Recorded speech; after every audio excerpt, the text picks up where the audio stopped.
Assalamualaikum warahmatullahi wabarakatuh. Perkenalkan, nama saya Eska Diningsih. Di sini saya akan memaparkan hasil dari analisis manajemen administratif pada Dinas Kebudayaan Kabupaten Gunung Kidul.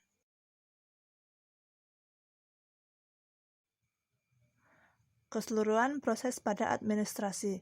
Pertama, perencanaan.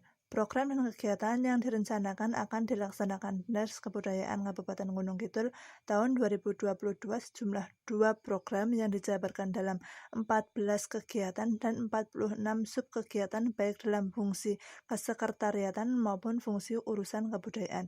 Kedua, organisasi. Terdapat 4 bidang yang memiliki tugas dan peran masing-masing, yaitu bidang adat seni dan tradisi, bidang sejarah bahasa dan sastra, bidang pelestarian warisan dan nilai budaya, serta bidang warisan budaya.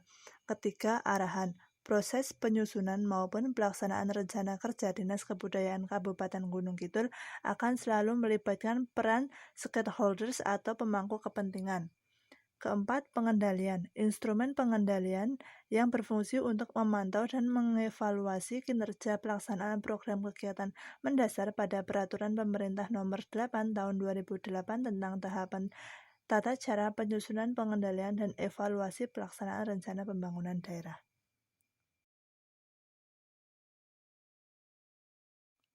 Unsur institusi.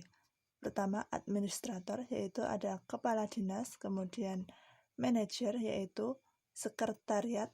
Sekretariat berada di bawah dan bertanggung jawab kepada kepala dinas, kemudian supervisor, yaitu kepala bidang, kemudian worker, yaitu seksi bidang dan juga UPT, kemudian staff.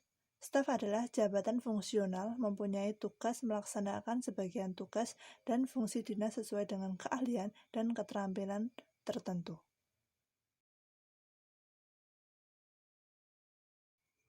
Ruang lingkup perusahaan, mengingat bahwa Dinas Kebudayaan memiliki fungsi utama dalam menyelenggarakan urusan kebudayaan, maka dalam pelaksanaan program dan kegiatan lebih banyak pada fungsi penyelenggaraan urusan kebudayaan di Kabupaten Gunung Kidul. Berikut perumusan program dan kegiatan Dinas Kebudayaan Kabupaten Gunung Kidul tahun 2022.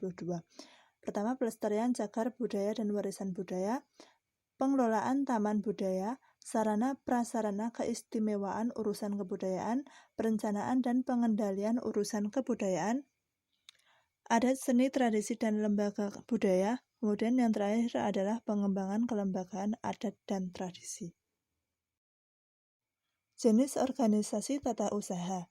Jenis tata usaha yang ada di Dinas Kebudayaan Kabupaten Gunung Kidul menerapkan asas desentralisasi. Masing-masing unit organisasi menyelenggarakan sendiri kegiatan perkantorannya.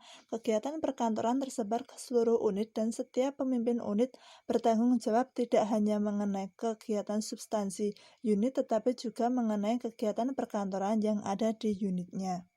Kegiatan tata usaha.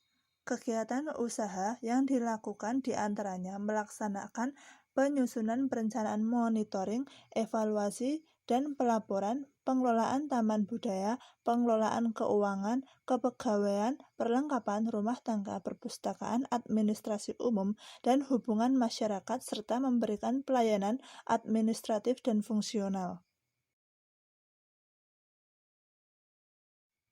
Sistem dan prosedur kantor, yaitu menyusun alternatif pilihan dalam mencapai tujuan, kemudian faktor-faktor yang mempengaruhi keberhasilan dalam mencapai tujuan, kemudian analisis SWOT, strength, weakness, opportunities, threats. Kemudian menentukan alternatif strategi pencapaian indikator sasaran. Pegawai kantor. Pegawai kantor adalah pribadi-pribadi yang tangguh dan unggul, yang selalu bekerja dengan tepat, membela apa yang mereka percaya, selalu bersatu padu menggunakan tenaga positif perusahaan, sehingga tidak mempunyai ruang untuk bertentangan dengan nilai-nilai dan budaya kerja dari instansi. Komunikasi kantor. Interaksi antar bidang yang satu dengan bidang yang lain dapat berlangsung secara vertikal, horizontal, maupun diagonal. Sistem komunikasi mempunyai dampak signifikan terhadap keefektifan organisasi keseluruhan. Prinsip yang harus dipenuhi agar komunikasi dapat berlangsung dengan baik dan berhasil adalah kejelasan, perhatian, integritas, dan ketulusan. Pemilihan media dapat berupa lisan, tertulis, dan bersemuka. Tata ruang kantor. Pada pasal 2 Undang-Undang Nomor 28 Tahun 2022 tentang bangunan gedung disebutkan bahwa penataan gedung, ruang bangunan gedung pemerintah diselenggarakan berdasarkan asas kemanfaatan, keselamatan, keseimbangan, serta keserasian bangun gedung dengan lingkungannya. Pelayanan yang dibutuhkan selalu tersedia, integritas antar pekerja bisa tercapai, memperlancar komunikasi antar pegawai, dan untuk memberikan keamanan dan kebebasan. Untuk produk perkantoran yaitu ada barang, dokumen, dan jasa. Barang berupa surat, formulir, laporan arsip, kemudian dokumen ada label, peta, grafik, gambar, buku atau paper, kemudian jasa yaitu melayani tamu atau kegiatan memberikan informasi secara langsung. Demikian yang dapat saya paparkan, ada kurang lebihnya saya mohon maaf. Wassalamualaikum warahmatullahi wabarakatuh.